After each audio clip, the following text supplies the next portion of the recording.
What it do, YouTube? It's your boy Raekwon. Michael Irvin is on his son helmet right now, you know what I'm saying, on national television, exposing him for the fake thug that he's trying to be in his raps. And personally, I love it. You know what I'm saying? I'm gonna roll the clip real quick. I got a son. He raps. His rap name is Tut Tarantino. If you ever listen to some of his raps, I'm like, oh my God, where does this come from, son? You grew up in a gated community your whole life, but he's rapping my life because we romanticize and fantasize about that old thug life, ghetto life, and all of that stuff. When we used to work to get away from it, now we've gotten to a place somehow we're running back towards it in the music and everything. In the days I was coming up, all of those guys that you see, the John Morant's, them hanging around, those guys were still around us, Key. But it was, they were like, get out of here. Stop doing this. You got a chance to make it out of here the right way.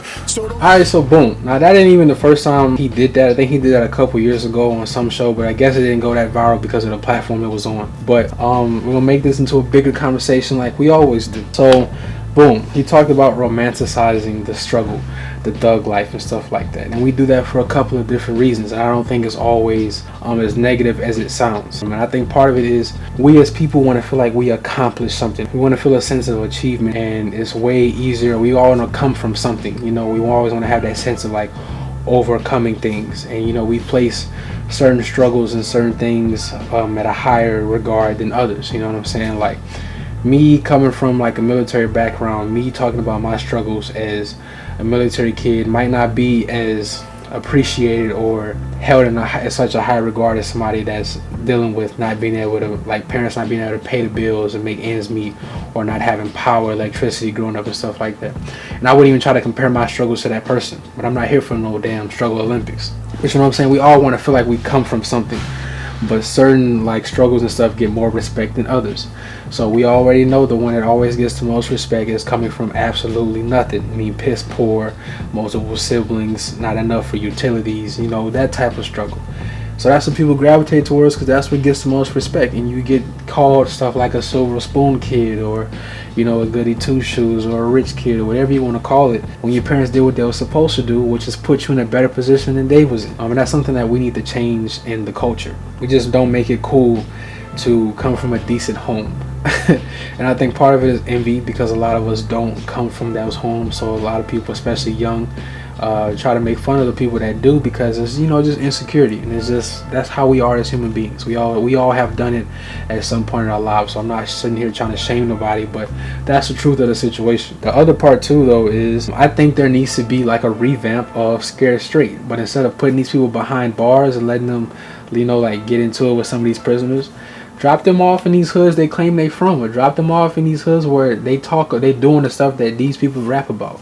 Drop them off there for like a week or however long until they get the point that this ain't some shit to play with. You know what I'm saying? I think that'd be an interesting show. And people really start to wake up and be like, okay, this ain't what I'm about. You know what I'm saying? And there has been some times where some street dudes have checked some of these rappers and entertainers for claiming some shit that they don't really know anything about. And I respect that. And I also respect some of the street people that don't try to glamorize it or try to encourage other people to get into it and tell them shit like this ain't no shit to get involved with. I respect that, you know what I'm saying? And I wish there was more of that going on, because there's so many other things to rap about, you know what I'm saying? And there's so many other things to make music about. But I will say, like, I can't be a hypocrite here, because I'm a big Griselda fan. And if you listen to Griselda, yeah, they have some songs about being fathers, and you know, that about their traumas, you know, friends dying and beefs with each other, you know what I'm saying, in terms of like, you know, in the inter-family beefs and stuff like that. But majority of their music is drug dealing, and I love it. Every single fucking song, I love it. That shit almost make me want to hit the block, but I'm pussy and I would never do no shit like that. So I get it, you know, but I don't just listen to those people. J. Cole has been the one that has been really good at, he has a couple bars here and there, but all in all, he doesn't really talk about that street shit like that.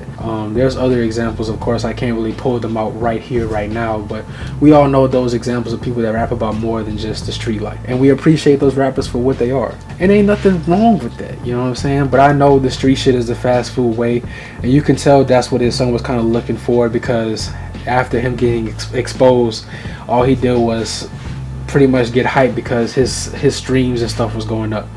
And that ain't gonna last too long. People want to go see exactly what he was rapping about, and probably next month's streams or 2-3 months from now, he's gonna be back to however many streams he was doing. I'm not telling him not to grind. I'm not trying to make fun of his views or nothing like that. Because you look at my shit, he probably getting more streams than I'm getting views, so it don't even matter. But you get the point what I'm saying. All in all, man, this is gonna be a 2-part thing. You know what I'm saying? There has to be a time where we start to stop shaming people that come from better or come from a decent home. Like when we shame Drake for starting from the bottom, but his bottom was a different bottom than somebody else's bottom. And pause, all of that. Pause. But you get what I'm saying. Like LeBron's bad game is going to be different than a Dylan Brooks's bad game, or Kevin Durant. A bad game for Kevin Durant is way different than a bad game for Kelly Oubre. You know what I'm saying? So sometimes even on your worst day, you could be living at somebody's best, and sometimes at your best day, you could be living at somebody's worst. It's all about relativity and perspective. So that's important to keep in there when you're having some of these talks. So you gotta start embracing people that don't just come from struggle and stuff like that, and respecting it, and and not necessarily shaming people, but if you feel like you could have had more as a kid, I mean, unfortunately you won't be able to do that, but heal from what you came from and give it to your children. You know what I'm saying? And that's what it's all about, is breaking cycles. A lot of us just don't know anything. You know what I'm saying? And I ain't mean to get too deep on y'all. I ain't mean to do that, but it's just, this has always been an issue, but it's an issue for a reason that we don't really talk about.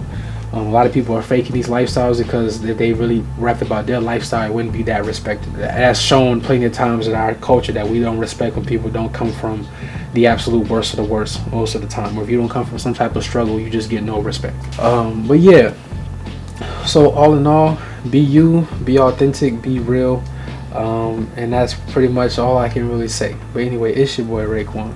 I'm out.